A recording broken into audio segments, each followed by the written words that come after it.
doctor Víctor García Toma, quien es nuestro ponente, y desde ya, por supuesto, desearles el mejor de los éxitos a cada uno de los participantes. Vamos a dar inicio a nuestra sesión el día de hoy, proyectando un video institucional acerca del trabajo que realiza el Centro de Estudios Constitucionales y Parlamentarios del Congreso de la República. Mientras vamos proyectando el video, les comentamos que al grupo de WhatsApp le hemos enviado una imagen para que puedan poner de fondo en esta y las demás sesiones. Muy bien, tenemos el curso entonces institucional. Adelante, por favor.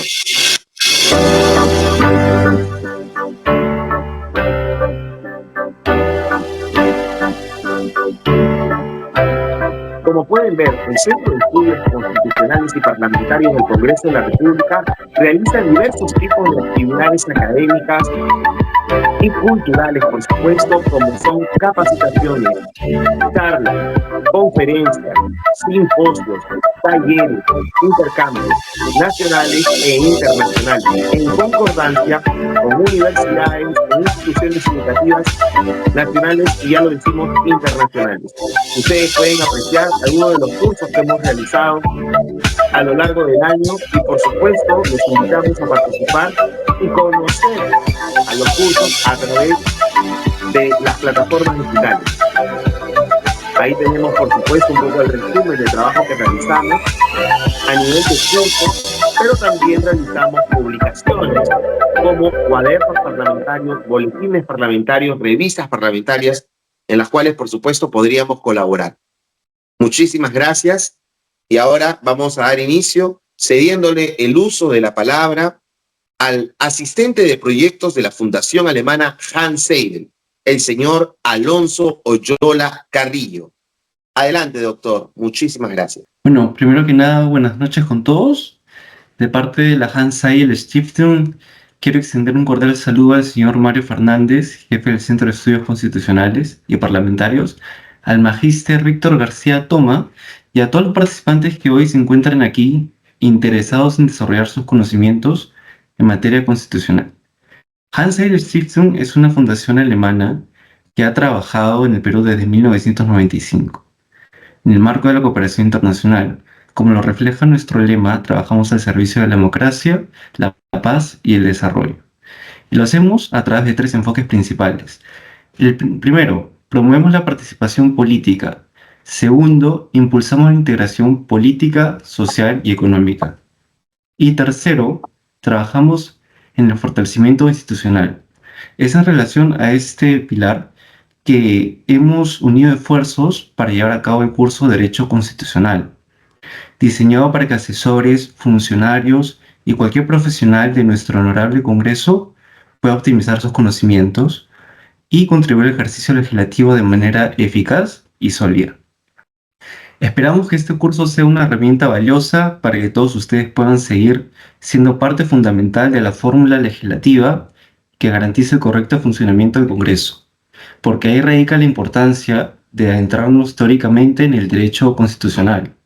La Constitución, como saben, es la base de nuestro ordenamiento jurídico y junto al profesor García Toma van a profundizar estos aspectos que por su misma naturaleza cotidiana muchas veces damos por sentado. Sin más, le agradezco por su tiempo y les deseo lo mejor en esta jornada. Muchísimas gracias al señor Alonso Oyola Carrillo, asistente de proyectos de la Fundación Alemana Hans Seidel, y gracias a quienes hoy tenemos este curso que en realidad ha tenido un amplio éxito en la convocatoria y, por supuesto, creo que va a ser así hasta el final de las 12 sesiones. Vamos a ceder ahora el uso de la palabra al jefe del Centro de Estudios Constitucionales y Parlamentarios del Congreso de la República, el doctor Mario Fernández Garibay, para que pueda dar unas palabras de apertura del curso. Adelante, doctor. Muy buenos días, muy buenas noches a todos los presentes, al doctor Víctor García Toma, un agradecimiento especial una vez más por la predisposición de querer transmitir sus conocimientos y que estos puedan ser recibidos por los trabajadores del Congreso de la República. Un saludo también a Alonso Oyola Carrillo, representante de Hans Seidel, una institución que siempre apoya al Congreso de la República, sobre todo para poder profundizar en estos temas tan interesantes como es, en este caso, el derecho constitucional. Tenemos que reconocer que este curso ha causado mucha expectativa. Hay muchos personas del Congreso de la República que se han inscrito. Tenemos más de 120, 130 inscritos, incluso hay 2 congresistas que van a participar de esta materia. Y valga en verdad es porque es un tema que a todos los que trabajamos en el Parlamento nos compete, profundizar sobre todo el derecho constitucional como una base del ordenamiento jurídico de un Estado. Y más que nada tenemos en esta oportunidad al doctor Víctor García Toma, quien tiene una gran experiencia en este tema y que nos puede servir a nosotros como trabajadores del Congreso poder plasmar todo el conocimiento y lógicamente desarrollarlo cuando tengamos que trabajar en una comisión, en un despacho o propiamente en nuestra labor como trabajadores del Congreso de la República. Lo que le voy a pedir sí a los estudiantes es que por favor saquen al máximo el provecho en todas las clases. Son 12 sesiones que se han programado. Tenemos que reconocer que y agradecer también al doctor Víctor García Toma porque sabemos que su agenda es muy recargada, él tiene muchas actividades y ha hecho un espacio justamente para poder dar esta cátedra con los trabajadores del Congreso de la República. Por eso es que le pido que puedan aprovechar al máximo estas 12 sesiones, tener en cuenta que si no participan en 3 sesiones, simplemente no van a poder obtener el diploma, que esta oportunidad va a ser firmada justamente por el mismo docente Víctor García Toma. Sin mayores preámbulos, damos por inaugurado este evento. Muchas gracias. Muchísimas gracias al jefe del Centro de Estudios Constitucionales y Parlamentarios del Congreso de la República, doctor Mario Fernández Garibay, toda vez que el Centro de Estudios viene teniendo una dinámica permanente en la promoción de cursos y publicaciones académicas. Muchísimas gracias, doctor.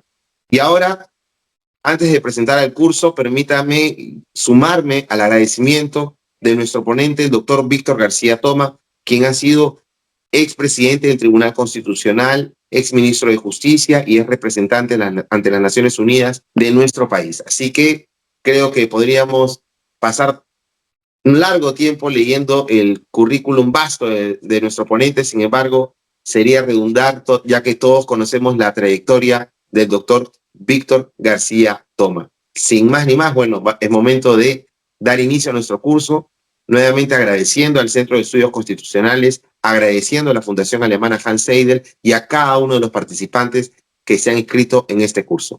Muchísimas gracias. Buenas tardes. Adelante, doctor Víctor García Toma. Muchas gracias y muy buenas noches. Sean mis primeras palabras para agradecer a don Mario Fernández, a Alonso Oyola y a Antonio Tam por la deferencia de sus expresiones y por la gentileza de invitarnos a participar en este curso que yo entiendo es de suyo importante, fundamentalmente por la materia y la coyuntura que vive nuestra colectividad. Entonces, sin mayores preámbulos y simplemente pidiéndole a los organizadores que hemos quedado en que ustedes iban a hacer el registro fotográfico, pasamos a, digamos, el tratamiento del primer tema, que es el que se refiere fundamentalmente al poder constituyente, tanto el originario como el derivado. Hay un autor argentino muy conocido en el siglo XX, Carlos Sánchez Viamonte, famoso desde sus etapas juveniles por haber formado parte de la vanguardia de la Universidad de Córdoba, que abrió, digamos, las puertas a una nueva forma de entender los vínculos y las relaciones entre la universidad y la sociedad. Es decir, es uno de los coautores de la famosa reforma universitaria. Bueno, Carlos Sánchez Viamonte, ya jurista, va a plantear la tesis de que la existencia política y la expresión jurídica de un Estado es fruto de lo que se llama una obra constituyente. Y para hablar de la obra constituyente, Carlos Sánchez Viamonte señala que hay que tomar en cuenta 3 elementos: el acto constituyente, el poder constituyente y la Constitución. ¿Qué cosa sería el acto constituyente? Aquí estamos frente a un hecho súbito, imprevisto, abrupto, portentoso, extraño, digamos, al sentido de lo normal, de lo cotidiano, y que tiene por objeto, ya sea de un lado, el de constituir una nueva comunidad política, y en consecuencia estamos hablando que detrás de ello aparece un proceso de independencia o de emancipación, o quizás un tema de secesión política o de implosión política, o de un acto de recreación, de transformación de una vieja sociedad que caduca en sus principios, en sus ideales, y que se ve en la necesidad, ¿no es cierto?, de generar un nuevo proyecto político. Este hecho, este suceso, este acontecimiento político, que vuelvo a repetir, tiene que ver pues con la revolución, tiene que ver con la emancipación, tiene que ver con los actos de secesión o separación, requiere de un grado de fuerza, de potencia, de vigor, de energía política para convertir lo que es un sueño, una aspiración, un ideal colectivo en un hecho tangible y concreto. Y podemos hacer referencia, por ejemplo, al caso peruano. En 1812, José Antonio de Cela levanta las banderas de la independencia en Tacna. Es un acto constituyente, pero es un acto fallido, ¿no es cierto? No llega a consumarse. 2 años más tarde, un movimiento más grande que se produce simultáneamente en el Cusco y en Arequipa, con los hermanos Béjar, con el cura Muñeca, con el poeta Mariano Melgar, con Mateo Pumacahua, etcétera, etcétera. Igualmente, termina, digamos, de manera desfalleciente.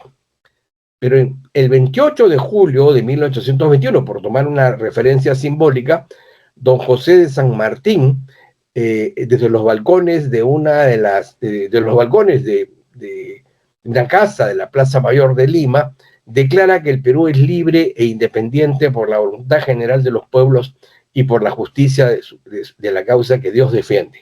Ese proceso obviamente no termina el 21, pero lo tomamos como fecha simbólica. Termina el 9 de diciembre de 1824.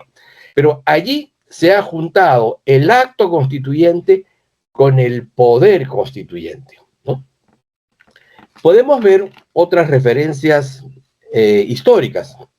El 7 de junio de 1789 se instala la famosa Asamblea Nacional Francesa, es decir, el rey Luis XVI, agobiado por el desequilibrio presupuestal, convoca a las asambleas estamentales, y por decisión del grupo burgués, vamos a llamar el pueblo de ese entonces, estos deciden que en vez de estar diseminados o disgregados por clases sociales, se van a unificar en un solo ente. Algunos clérigos y algunos señores feudales se van a unar ahí y se va a instalar esta famosa Asamblea Nacional, que en un corto tiempo va a dar por concluido lo que se llamó la monarquía absolutista, para pasar primero a una monarquía constitucional y luego a la república. Es el mismo caso de la formación del gobierno provisional en Rusia en 1917, cuando los mencheviques, ¿no es cierto?, en la famosa Revolución de Octubre, toman por asalto el Palacio Real, deponen al zar y inician la gesta de un nuevo modelo de sociedad, que sería el Estado marxista-leninista. La famosa rebelión de Francisco Madero en 1910, proceso que va a concluir en el año 1917 con la histórica dación de la Constitución de Querétaro del año 17.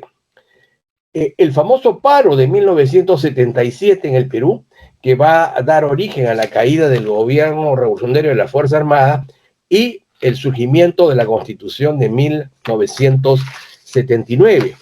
Y para situaciones aún más complejas, tenemos el caso de que tras la caída del muro de Berlín, Yugoslavia se va a diseminar con el nacimiento de 7 nuevos estados: Bosnia y Herzegovina, Croacia, Eslovenia, Macedonia, Montenegro, Serbia, Kosovo, ¿no es cierto? Y en el caso de la Unión de Repúblicas Socialistas Soviéticas, esto se va a convertir en 14 estados: la Federación Rusa, Bielorrusia, Ucrania, Estonia, Letonia, Lituania, Armenia, etcétera, etcétera. En 1992 se va a producir la quiebra de Checoslovaquia, ¿no es cierto? La autoseparación, y se van a convertir en 2 estados diferentes: la República Checa y Eslovaquia. Bien, acto constituyente, poder constituyente y finalmente la Constitución.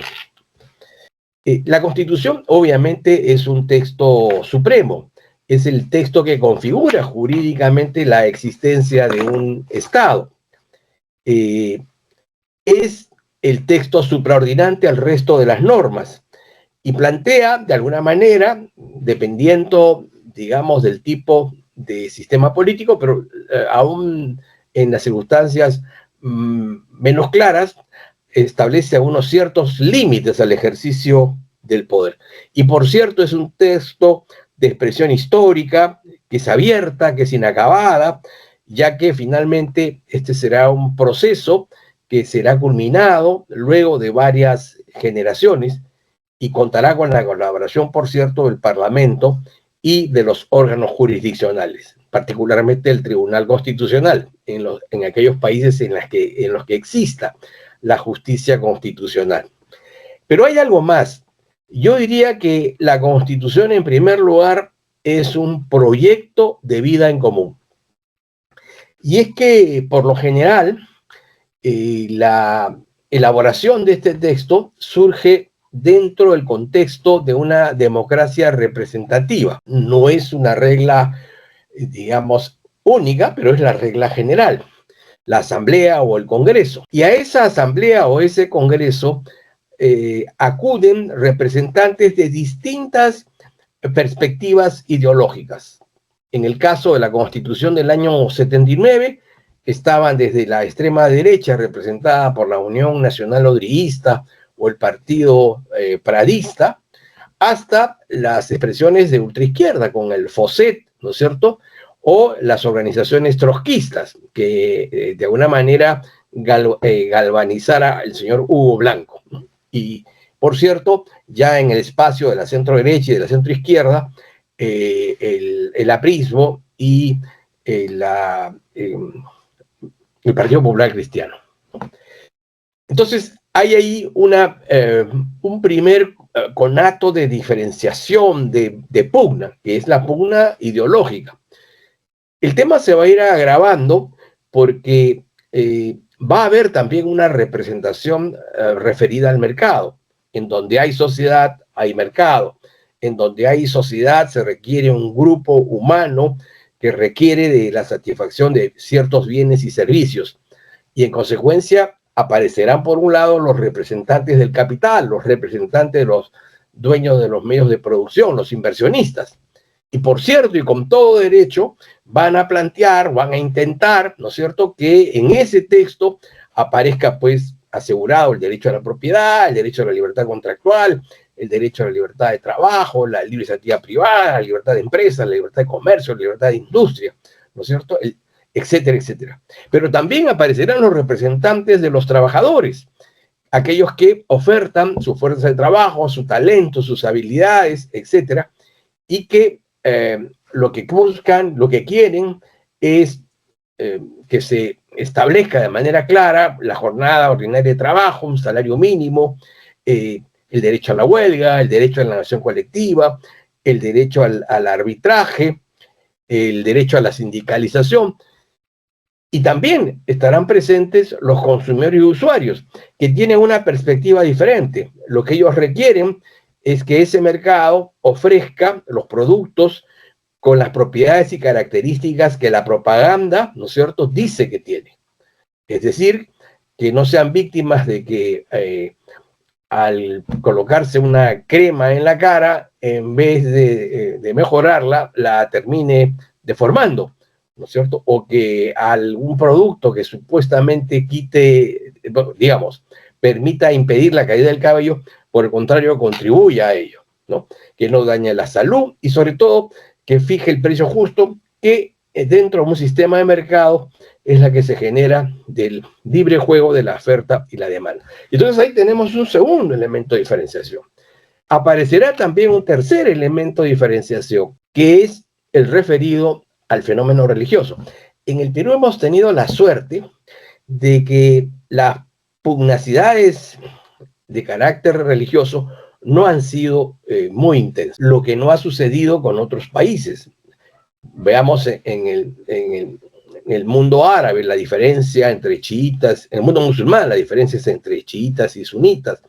En Francia, los conflictos que se han derivado entre los católicos y los hugonotes, la persecución a los ateos, a los agnósticos, a los masones, etcétera, etcétera, etcétera, ¿no? Y luego viene un segmento que es el de la representación pluriétnica y pluricultural, que es muy manifiesta, es muy viva en países como los nuestros, los países andinos, el Perú, el Ecuador, en Bolivia, y por cierto también en otras colectividades, como Bélgica, como Canadá, como el caso de España, ¿no es cierto? Y sus comunidades autónomas, los vascos, los catalanes, etcétera, etcétera. Existirán también los que generen la representación de los grupos minoritarios que intentan que sus reivindicaciones se conviertan en derechos, que sus expectativas se conviertan en derechos.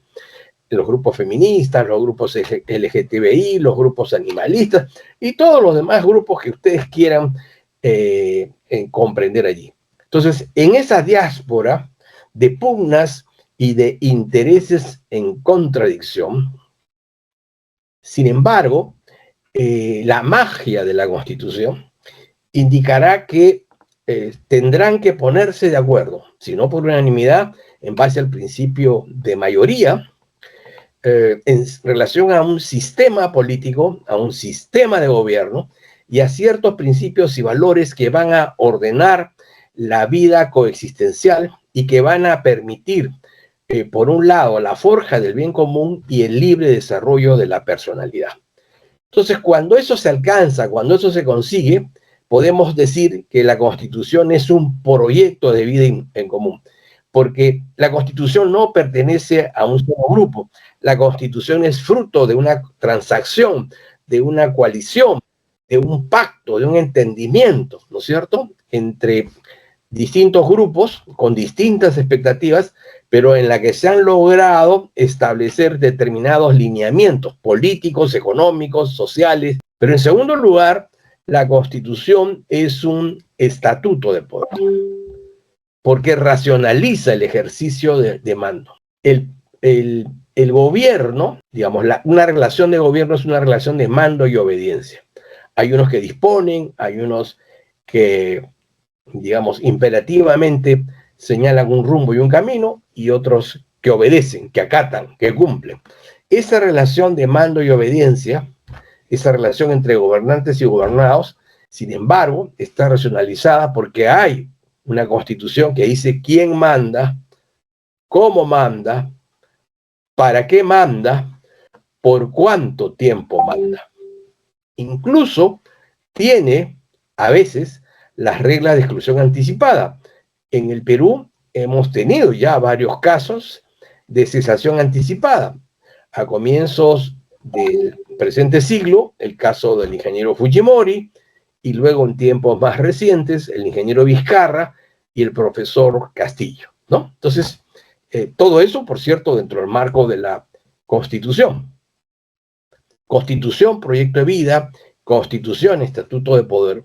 Pero en tercer lugar, la Constitución es vamos a llamarlo así, la póliza de salvaguarda de los derechos fundamentales. Y es que los seres humanos tenemos 4 atributos que nos hacen diferentes, distintos y teóricamente superiores a otras especies vivas. Digo teóricamente porque a la fecha no se conoce algún animal que mate por, digamos, por el afán de sentir alguna satisfacción morbosa, ¿no es cierto? El animal mata por hambre, por necesidad, por sentido de protección, de resguardo de un espacio, pero no se conoce de alguien que sienta algarabía o satisfacción a acabar con la vida de otro ser vivo. Pero bueno, decía que el ser humano tiene 4 atributos. Somos seres racionales para conocer el mundo que nos rodea y conocernos a nosotros mismos.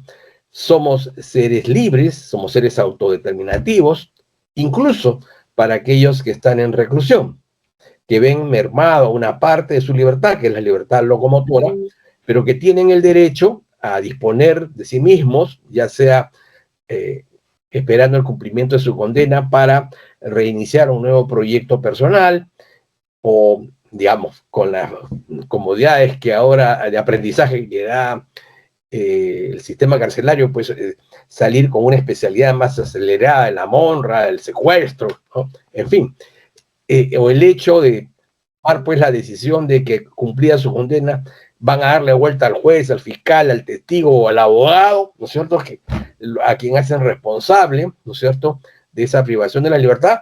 Por último, autoeliminarse, ¿no es cierto? En fin, las opciones de un ser humano, incluso en reclusión, son múltiples.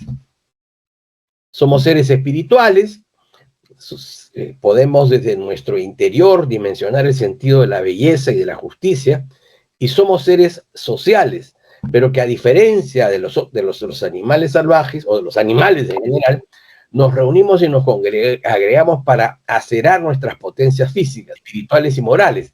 Y es por eso que hay los clubes de teatro, los talleres de folclore, de música, ¿no es cierto?, los grupos de estudio, los jueves cheleros, los viernes parrilleros, en fin, hay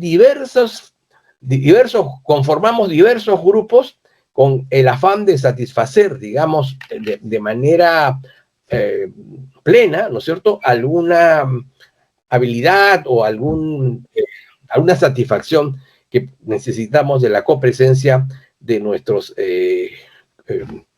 compañeros de viaje en esta experiencia de vida. Y eso hace que, en consecuencia, la Constitución no cree esos derechos, sino simplemente se los reconozca. Si somos seres sociales, obviamente tenemos derecho a la libertad de reunión y a la libertad de asociación.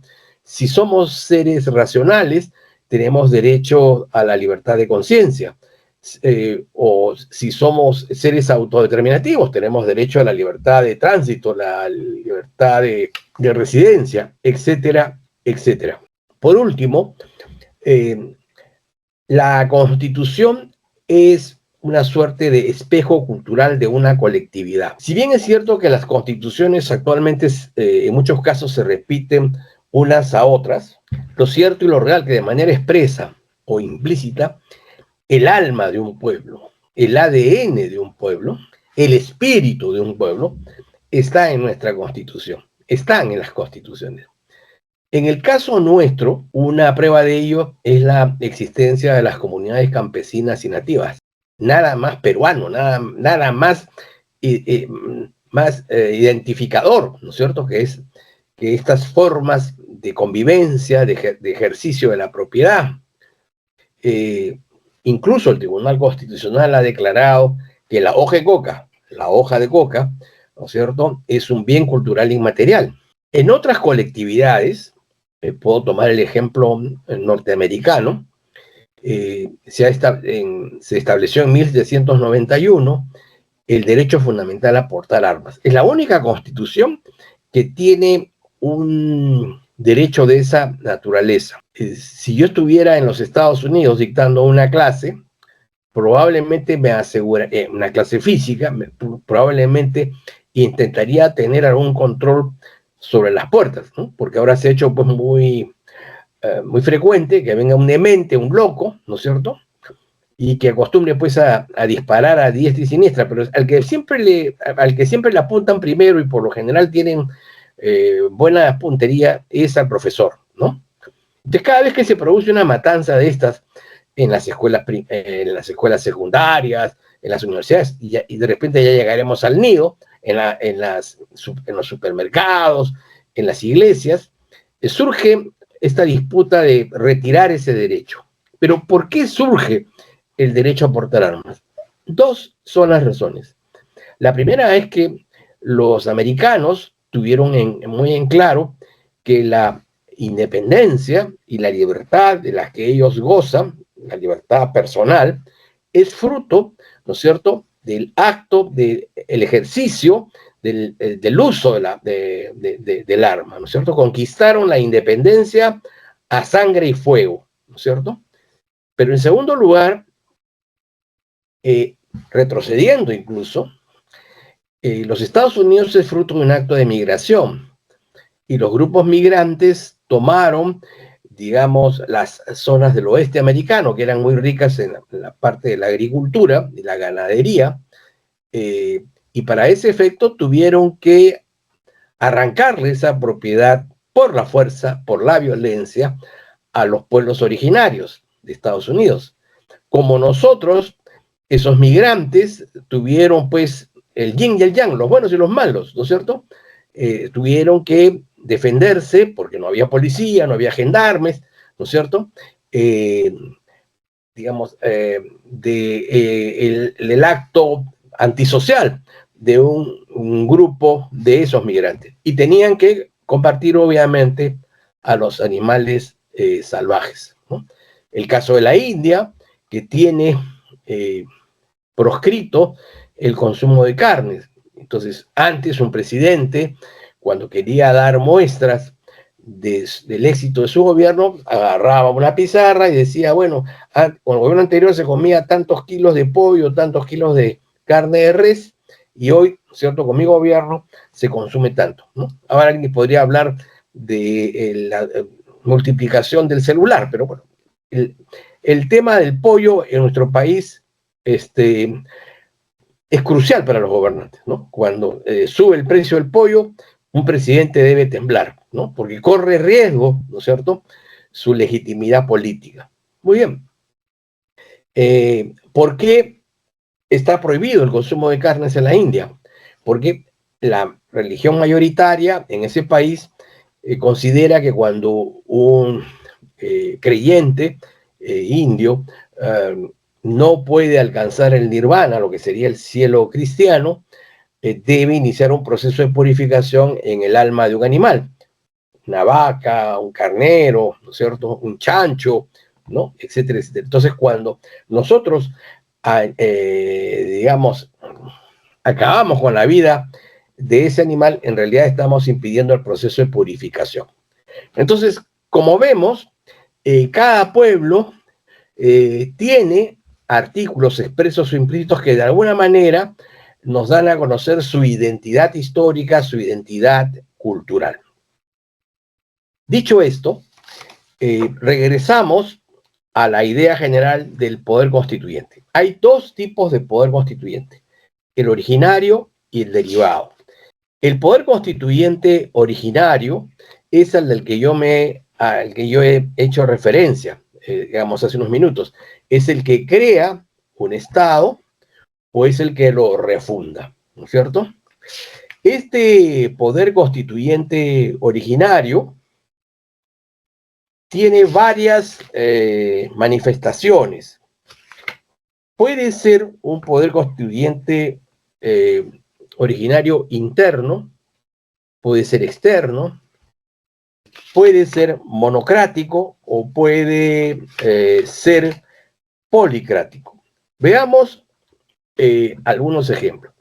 El poder constituyente originario interno es aquel en donde la fuerza, la energía y la potencia y el vigor político que permite convertir el acto constituyente en un hecho particular y concreto, tangible y real, y finalmente consumarlo en la elaboración, en la configuración de una constitución, proviene, ¿no es cierto?, de las propias entrañas del pueblo o de alguno de las instituciones que ese pueblo alberga, ¿no es cierto? Es el caso de la Constitución brasilera, el caso de la Constitución chilena, el caso de la Constitución española, el caso de la Constitución portuguesa del 76, etc. No estoy aquí diciendo nada nuevo, pero en donde sí podemos decir que hay algo interesante es en el poder constituyente originario externo. Este plantea la tesis de que es un Estado creando otro Estado. Es decir, la energía, la potencia y el vigor proviene de una comunidad política que toma la decisión de crear otra comunidad política. Y veamos algunos casos sumamente interesantes. Comencemos con el Canadá. Descubierta o, digamos, conquistada en el siglo XVI por Francia, luego va a haber una guerra entre franceses e ingleses, triunfarán los ingleses y en 1763 finalmente se consolidará el imperialismo británico o la monarquía británica, como quieran verlo. Pero en 1867, un siglo después,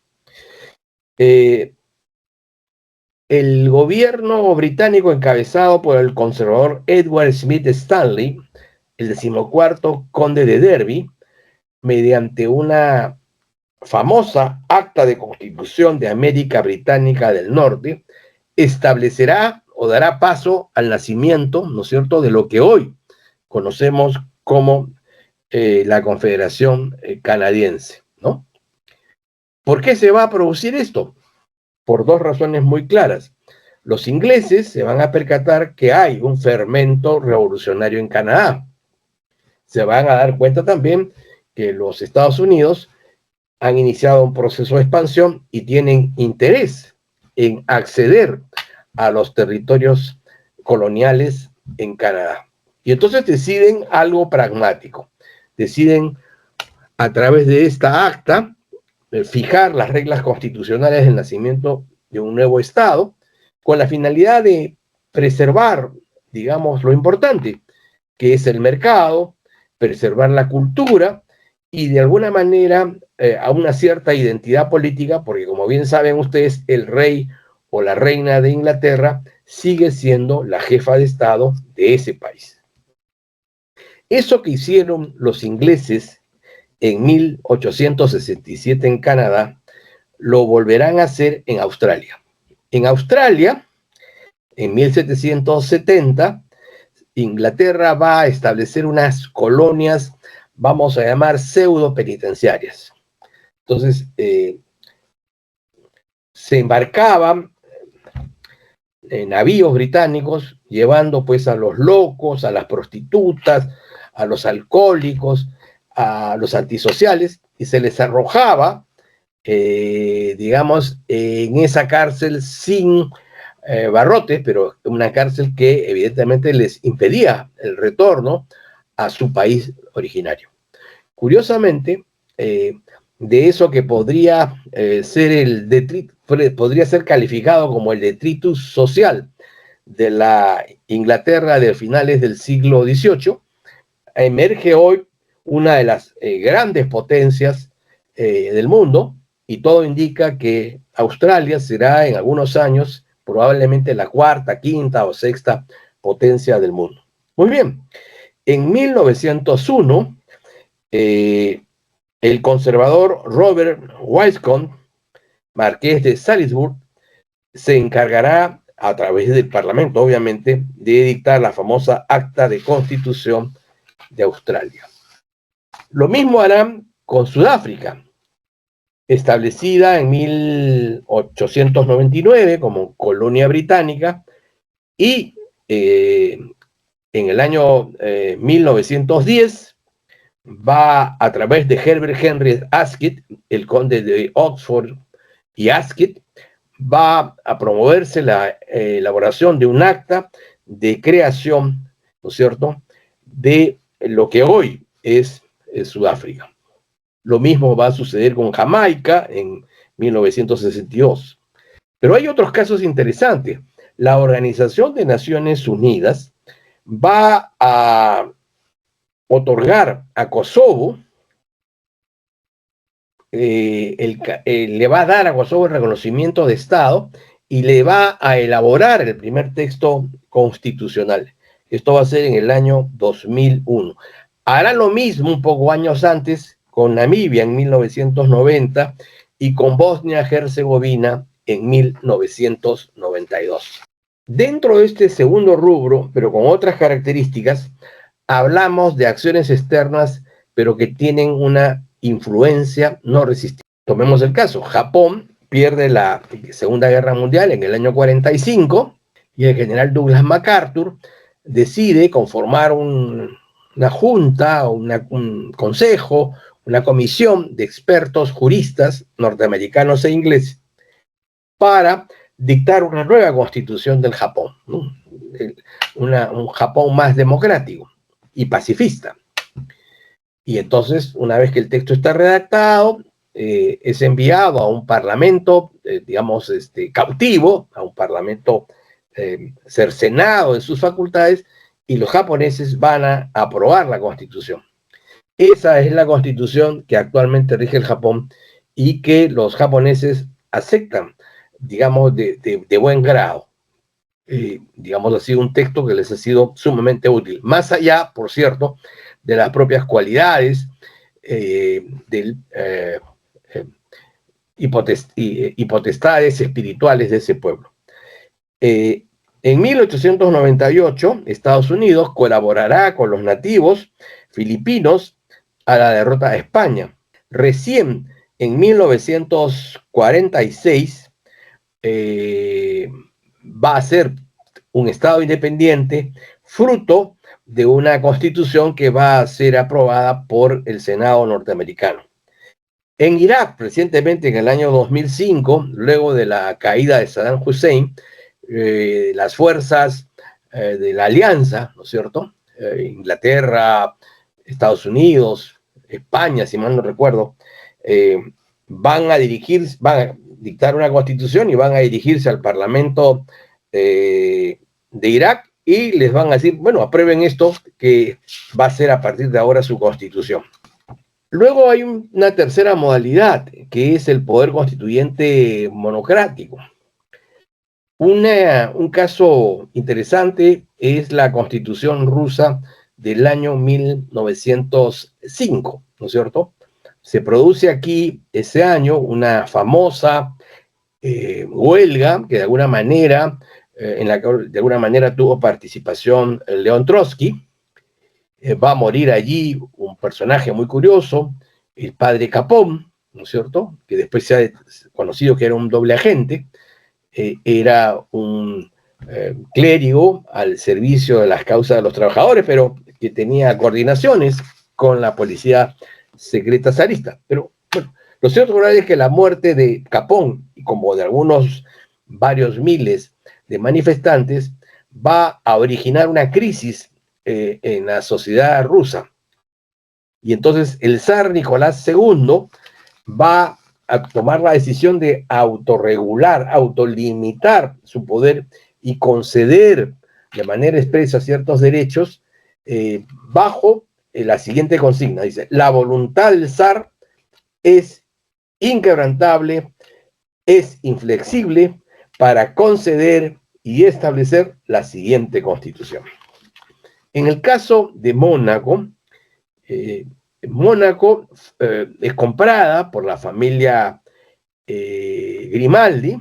En 1962, el príncipe Raniero III, un personaje muy conocido,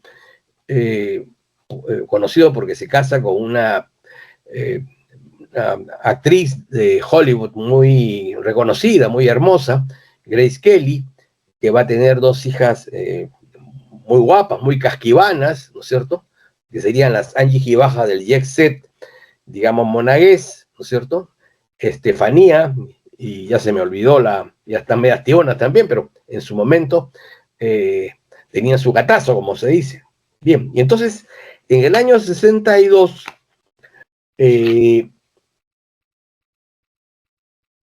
Raniero III va a establecer lo siguiente en el preámbulo de su constitución. Reiniro III, por la gracia de Dios, príncipe soberano de Mónaco, considerando que las instituciones del Principado deben ser perfeccionadas tanto para responder a las necesidades de una buena administración del país, como para satisfacer las nuevas necesidades suscitadas por la evolución social de la población, dice, he acordado dotar al Estado de una nueva constitución, la cual, por ser esta mi voluntad soberana, será considerada en lo sucesivo como ley fundamental del Estado y solo podrá ser modificada en la forma que he decretado. Es el caso de Bahrein, es el caso de Kuwait, es el caso de Libia en el año 51. Y luego tenemos el poder constituyente policrático, en donde si antes teníamos una constitución dictada por uno, esta es una constitución dictada por varios. Pero aquí hay varias opciones. Tenemos la opción del Congreso Constituyente, que es un ente que es binario, dicta la Constitución, pero a su vez tiene las facultades de legislar en materia ordinaria, dicta leyes. La Asamblea Constituyente, ¿no es cierto?, que es un ente un ente ad hoc que se encarga única y exclusivamente en elaborar y eventualmente aprobar la Constitución. Pero también puede darse el caso de un movimiento revolucionario. Los Khmer Rojos establecieron en el año 75 una nueva república que se llamó la República de Camboya, ¿no es cierto? Perdón, sobre lo que era la otrora República de Camboya, establecieron una nueva república que es la República Popular de Kampuchea. Es inocultable que la Constitución cubana, la Constitución china, es obra y gracia del Partido Comunista, ¿no es cierto? En una comunidad política de partido único,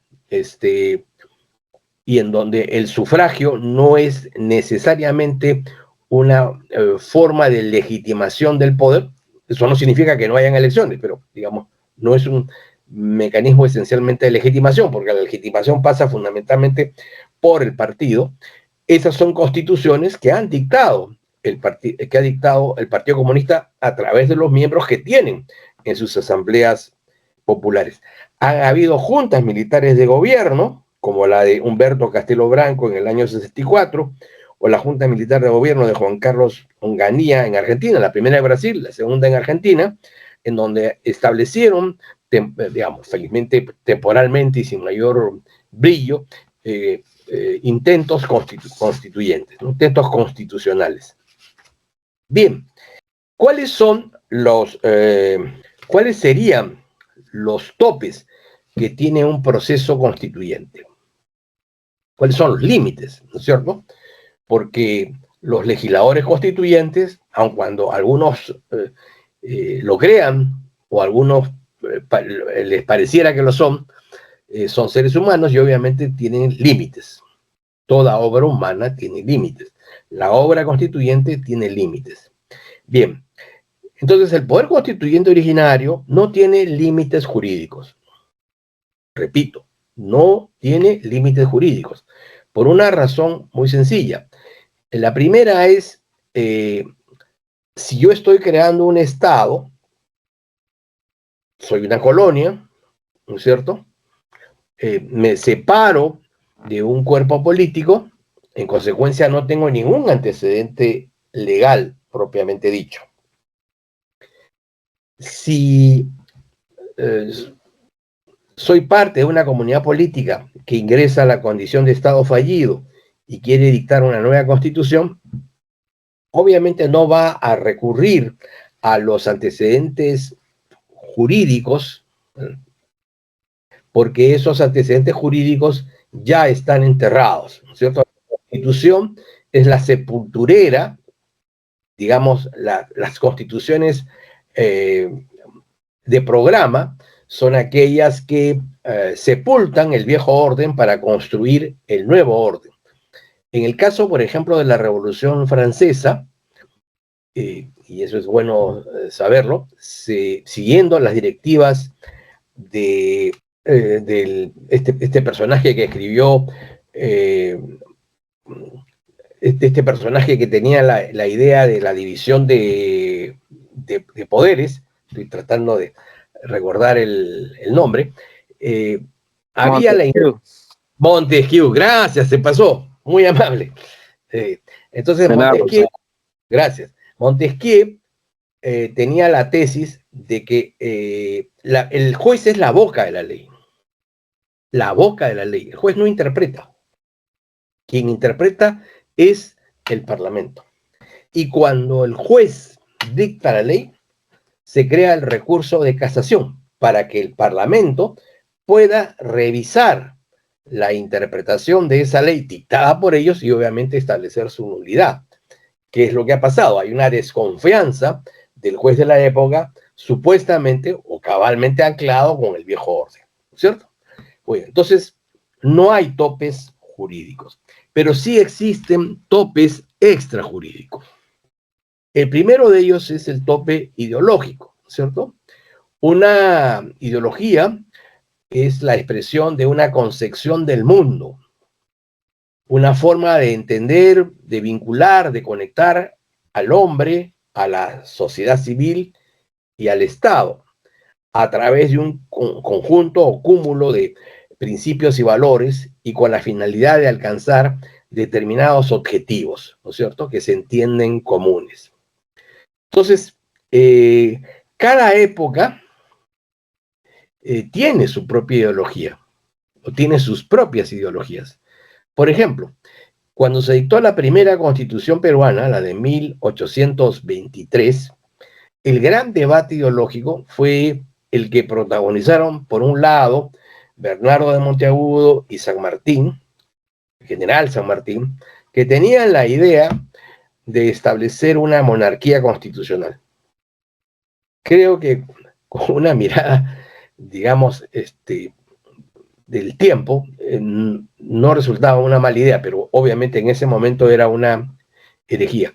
Y por el otro lado, aparecía la idea republicana, la de Sánchez Carrión, la de Toribio Rodríguez de Mendoza, ¿no es cierto? Triunfó la teoría republicana. En la Constitución del año 79 hubo tres grandes corrientes políticas: la socialdemocracia, expresada en el APRA, el socialcristianismo, expresado en el Popular Cristiano, y, digamos, las diversas corrientes marxistas-leninistas en lo que después sería Izquierda Unida.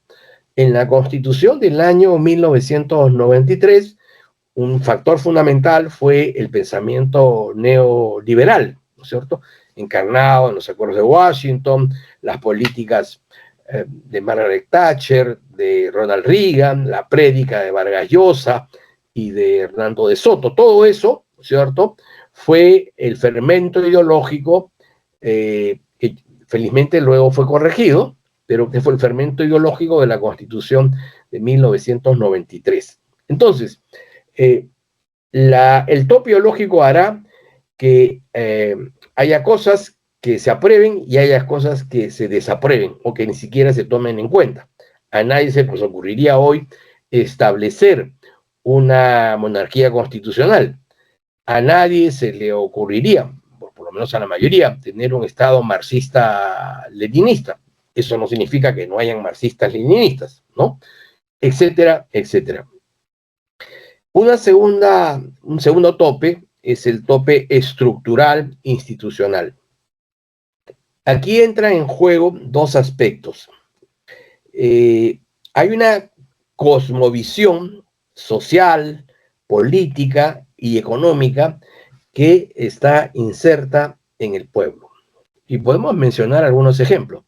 En lo político, es evidente que la ciudadanía tiene una visión antropomórfica, ¿no es cierto? Cuando vota, no vota por la razón, no vota en función a una ideología, a una doctrina, a un programa. Vota inspirado por el sentimiento de simpatía que le inspira un candidato o por el sentimiento de inamadversión que le suscita, digamos, a el candidato en ese momento con mayores posibilidades. Y entonces, es básicamente es la forma como nosotros elegimos, ¿no es cierto?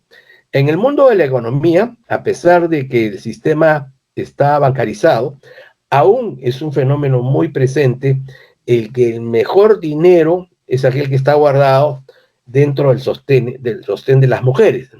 Estamos hablando de los sectores populares o en los colchones, ¿no es cierto? Hay todavía esa visión de cómo acumular y conservar el dinero, ¿no es cierto?, en las mejores manos o en los mejores lugares, que son nuestro propio cuerpo o nuestra cama. Y hay, digamos, la presencia de instituciones que cuando se discute una constitución se aprestan a tener de alguna manera la posibilidad de condicionar propositivamente su Doctor, presencia. Sí, dígame. Le escucho. Bien. creo que ha sido un error, doctor. Puede seguir. No se preocupe, no hay problema.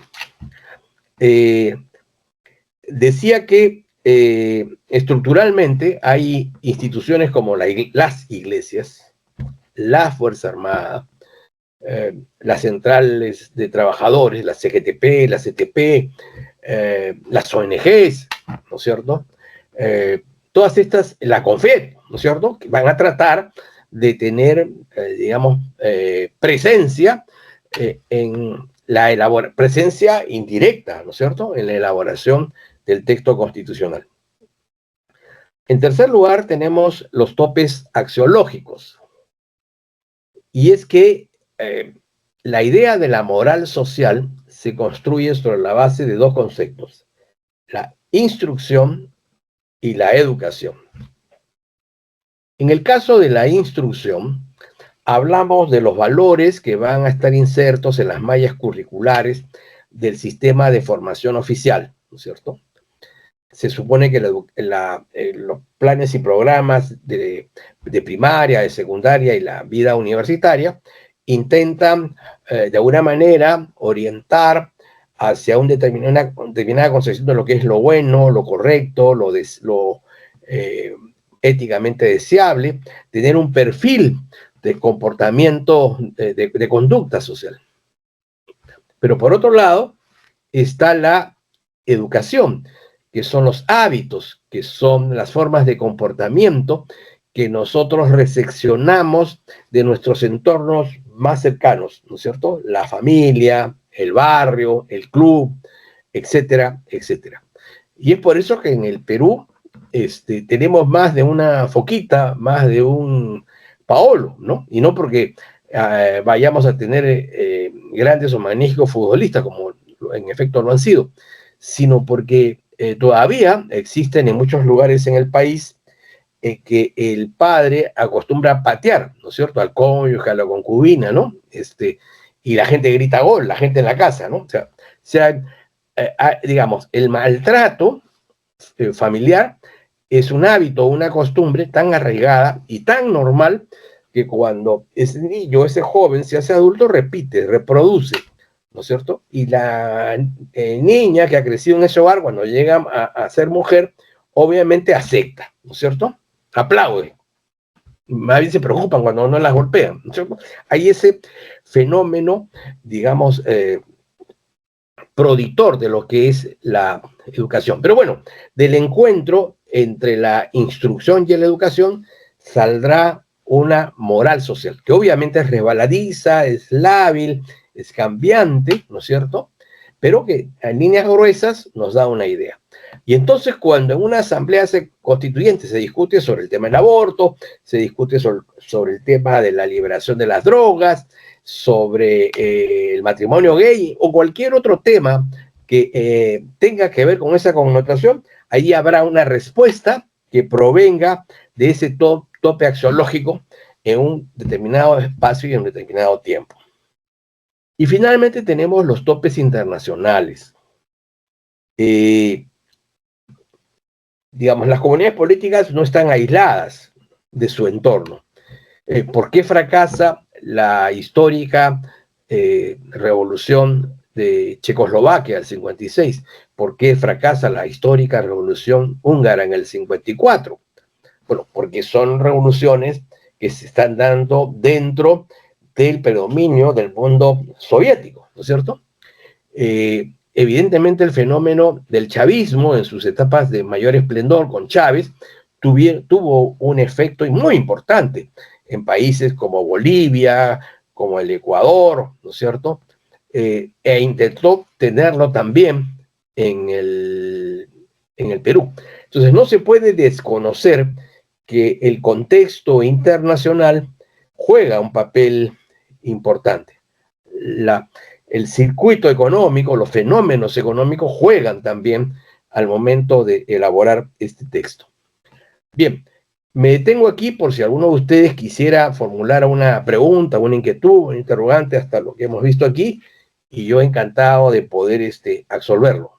Si no hay preguntas, continúa, pero si hay alguien que tiene una inquietud, con el mayor gusto en poderla satisfacer. Bien, entonces vayamos al segundo esquema, el poder constituyente derivado, instituido o reformador, ¿cierto? Los textos le dan esas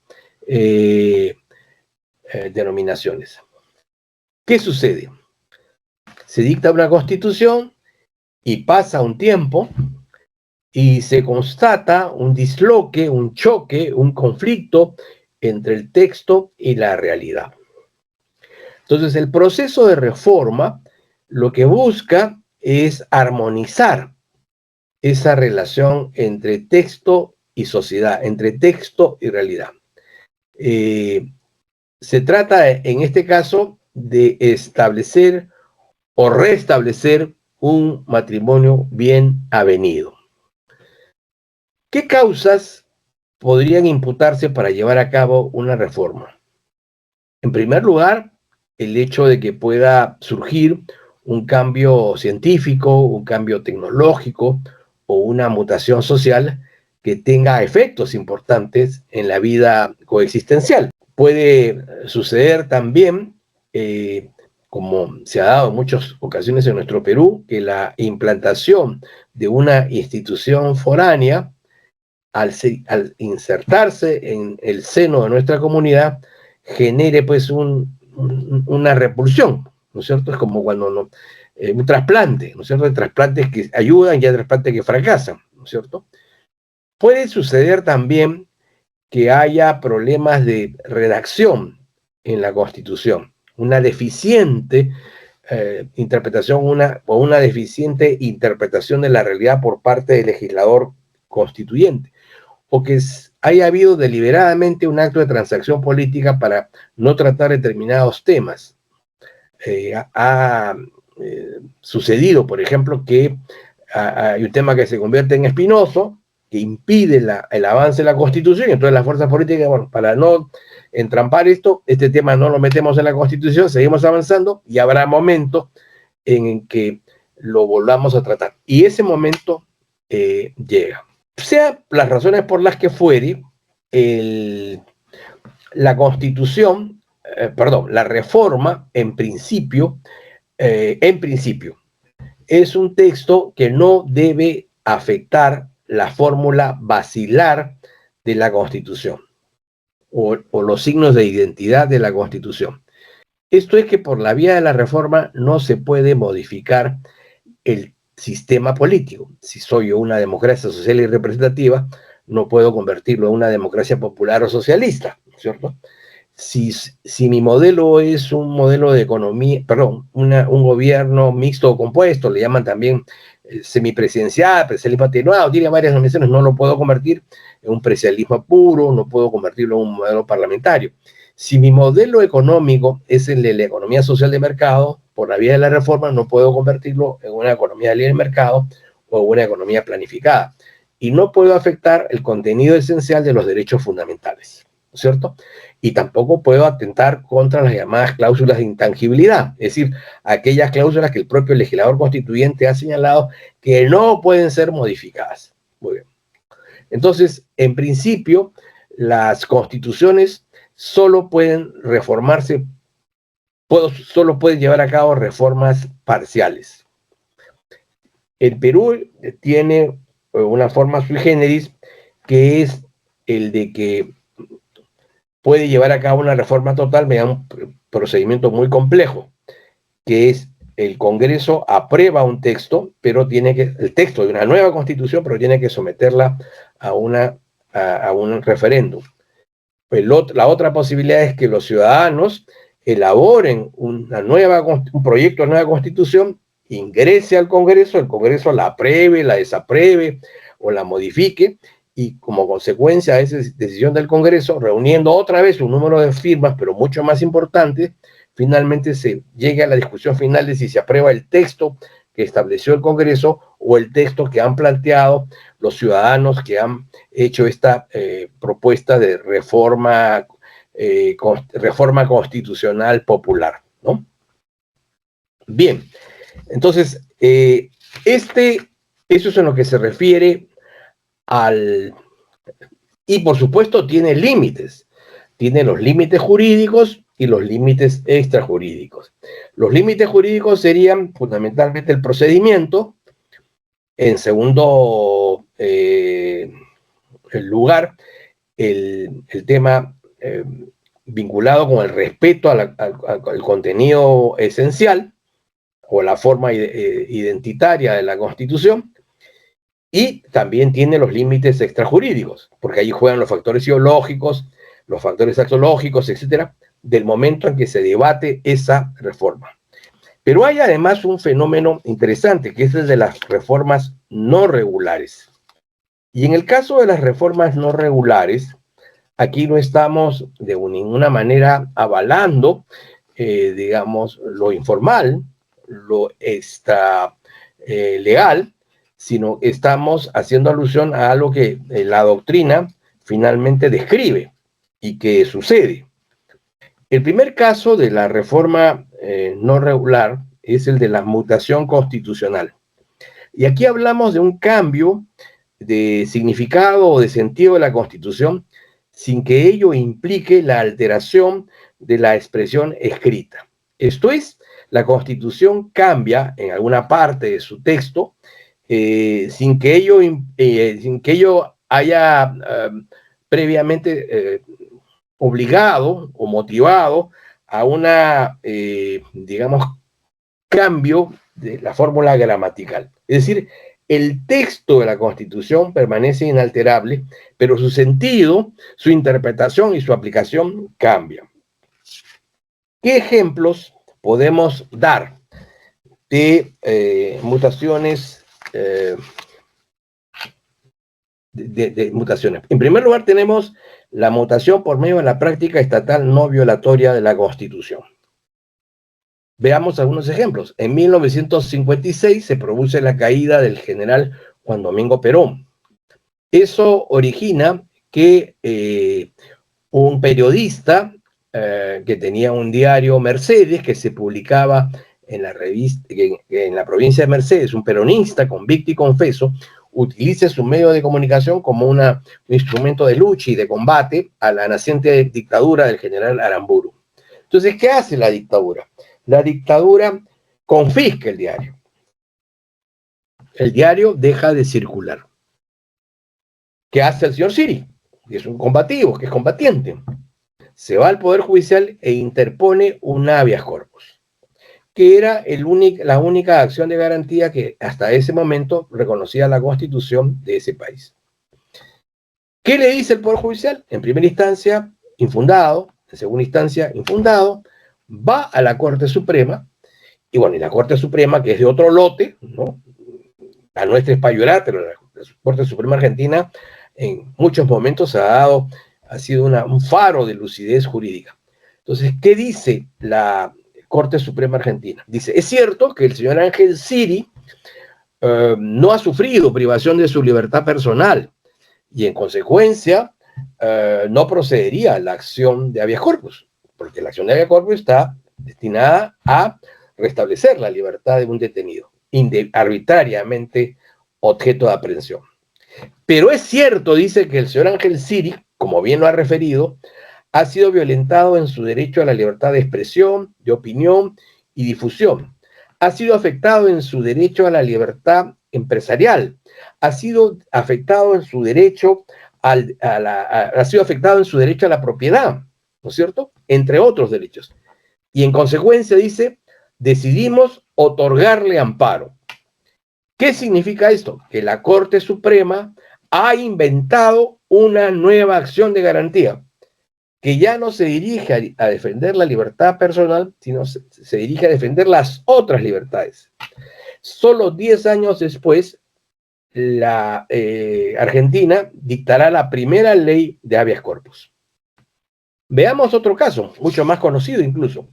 En 1803 se produce el famoso caso de Marbury versus Madison. El presidente Adams va a la reelección, pierde. Temeroso, cualquier presidente debería estar temeroso, en nuestro país con mayor razón, de la conducta que va a asumir el nuevo gobierno, ¿no? Porque pueden pasar dos cosas. La primera es que empiecen a rebuscar en las alfombras o en las gavetas, ¿no es cierto? O en los desvanes. Nos vamos a encontrar con cosas, pues, evidentemente muy interesantes desde el punto de vista penal. O puede ser también que el gobierno anterior sea utilizado como un punching ball, ¿no es cierto? Es decir, que con el afán de ganar legitimidad empezamos a inventar, exagerar, sobredimensionar los supuestos o reales errores del gobernante anterior. Bueno, en esa situación, el presidente Adams, con el apoyo de su mayoría parlamentaria, una ley de medianoche, decide crear 44 juzgados, como una suerte de línea Maginot, ¿no? Voy a protegerme nombrando, porque la Constitución le permitía al presidente Adams nombrar esos 44. Y ahí van, pues, los amigos, los afiliados al movimiento, ¿no? Por ahí un pariente, no estaba prohibido el nepotismo, ¿cierto? Llega a los pocos días el presidente Jefferson y lo que hace es conseguir que se anule la ley y disponerle al secretario de Estado, James Madison, ministro de Justicia, que no entregue las resoluciones pendientes. Algunas se habían entregado, otras no. Una de las personas que había sido nombrada, pero no tenía el título de nombramiento para acercarse a su despacho y ejercer el cargo, era el señor William Marbury. Y entonces, el juez Marshall, el juez Marshall hace dos cosas interesantes. Primero, establece la regla de supremacía, establece la regla de control de constitucionalidad. Si bien es cierto que la Constitución norteamericana decía que la norma suprema de la República era la Constitución, no había establecido un órgano de control, no había establecido el guardián de la Constitución. Marshall, por sí y ante sí, decide que ese órgano de control es la Corte Suprema. Y en segundo lugar, cuando confronta lo que dice la Constitución y lo que dice la ley orgánica del Poder Judicial en torno a la acción que ha presentado el señor Marbury, lo que pasa es que la Constitución decía que Marbury presentaba su reclamo en una instancia inferior y solo en vía de revisión la veía la Suprema. La ley orgánica del Poder Judicial decía que era una acción directa. Entonces, eran dos normas que establecían reglas diferentes. ¿Cuál es la regla que impera? La Constitución. ¿Y cuál es el efecto de esa infracción? La inaplicación. Entonces, se ha establecido un órgano de control de la Constitución y se ha establecido un procedimiento de inaplicación fuera de la Constitución, pero no contra la Constitución. Los dos casos, el caso Siri y el caso Marbury versus Madison, son casos de actos que están fuera de la Constitución, pero que no están en contra de la Constitución. Por el contrario, contribuyen a consolidar, ¿no es cierto?, la idea de lo que es el fenómeno constitucional. Segunda posibilidad, y voy rápido porque nos va a ganar el tiempo. La Doctor, mutación... una consulta. Sí, dígame. Doctor, lo que nos ha explicado sobre el tribunal del juez Marshall es lo que denominamos como el control difuso. Exactamente. El control difuso no está previsto en la Constitución americana, es fruto de un acto jurisprudencial que en ese momento está fuera de la Constitución, pero no contra la Constitución. Sí, es así, estimado amigo. Muchas gracias, doctor. No, gracias a usted, más bien. La segunda posibilidad es la mutación por el no ejercicio de determinadas competencias. Me voy al caso peruano. Tengo más ejemplos, pero voy al caso peruano. Ustedes saben que en el Perú hay un sistema binario de nombramientos judiciales.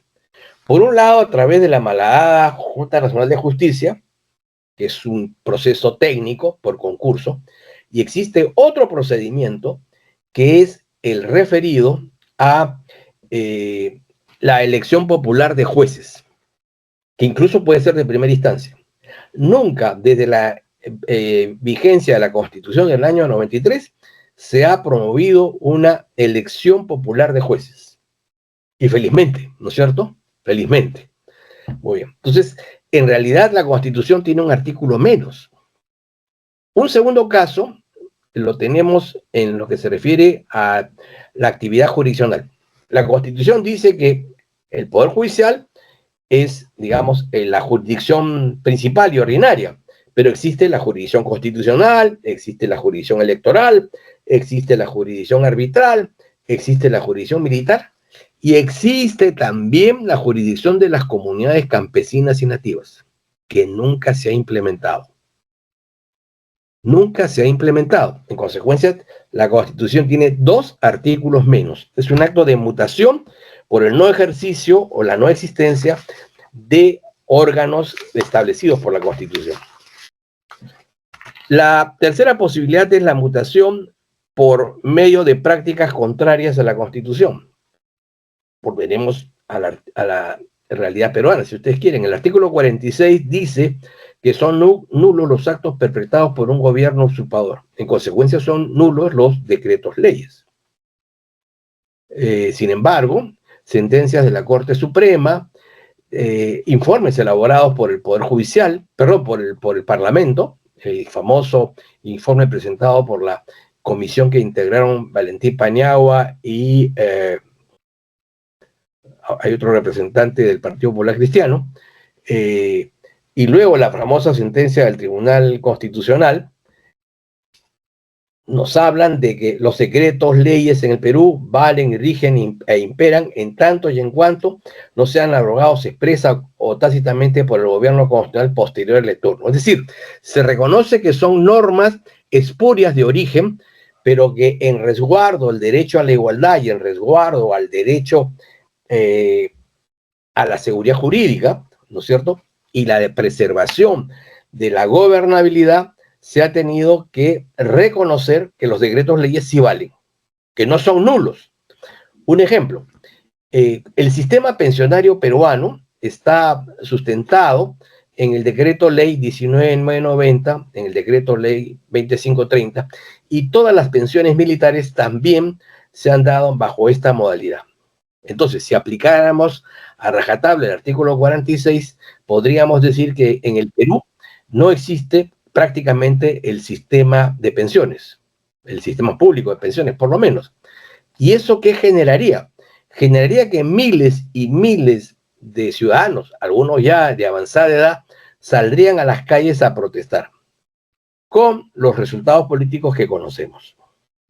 Y el último caso es el de la mutación por medio de la interpretación constitucional. Y aquí es interesante recurrir a la experiencia norteamericana. La primera constitución que reconoció el derecho a la igualdad ante la ley fue la Constitución de Estados Unidos. Ese artículo fue redactado por Thomas Jefferson, ¿muy? 1787. 1791, porque, digamos, forma parte de las reformas. En 1857 se produce el caso de Dred Scott versus Missouri. ¿Quién es Dred Scott? Es un negro esclavo que ha sido trasladado por su propietario de un estado del sur a un estado del norte. Y descubre que en Missouri está prohibida la esclavitud. Y entonces se dirige al Poder Judicial y solicita judicialmente su manumisión, su libertad. ¿qué hace la Corte Judicial? Antes de resolver el caso, analicemos si los negros y los blancos son iguales ante la ley. Y utilizando una interpretación subjetiva, es decir, la interpretación de la voluntad del legislador, encuentra que Jefferson había sido esclavista. En consecuencia, era claro que cuando hablaba de la igualdad, solo se refería a los blancos. Entonces, en el año 1857 sale una sentencia que dice que cuando hablamos de la igualdad, esta solo se refiere a los blancos. En 1896 se produce el caso de Homer Plessy versus John Ferguson, un juez en Luisiana. Ferguson es como muchos de nosotros, es decir, es mezcladito, pues, ¿no? Hay un bal que dice que hay negras con dientes blancos, chinas que no son chinas, ¿no? Y cholas a discreción. Hay un bal que ustedes conocen. Bueno, en ese contexto, Homer Plessy es un hombre que tiene partes de blanco y partes de negro. Entonces, intenta ocupar una silla o un asiento en un ferrocarril y es impedido. Entonces, esto se judicializa y la Corte Suprema dice que los negros y los blancos son iguales. En consecuencia, tienen los mismos derechos. O sea, Plessy tiene derecho a viajar, pero que ejercen esos derechos de manera separada. Entonces, va a haber vagones para negros y vagones para blancos. En el año 54 se va a producir dos casos, uno judicial y otro extrajudicial. El extrajudicial lo va a protagonizar Rosa Parks, que sube a un ómnibus en el estado de Montgomery, en la comunidad de Montgomery, en Alabama, y encuentra que hay un asiento vacío. Inmediatamente el bus se detiene por acción tanto del chofer como de un usuario blanco. Y se le exige a Rosa Parks que se pare. Y ella dice que no se para por dos razones. La primera, porque existe una regla de cortesía, ojo, digo que esa regla existía, me consta porque la he practicado y me la enseñaron, de que las mujeres van sentadas y los hombres van de pie. Parece que esa regla, en este caso, en ese bus, no se quería aplicar. Y en segundo lugar, sostuvo la tesis de que cuando ella subió al bus, estaba el asiento vacío.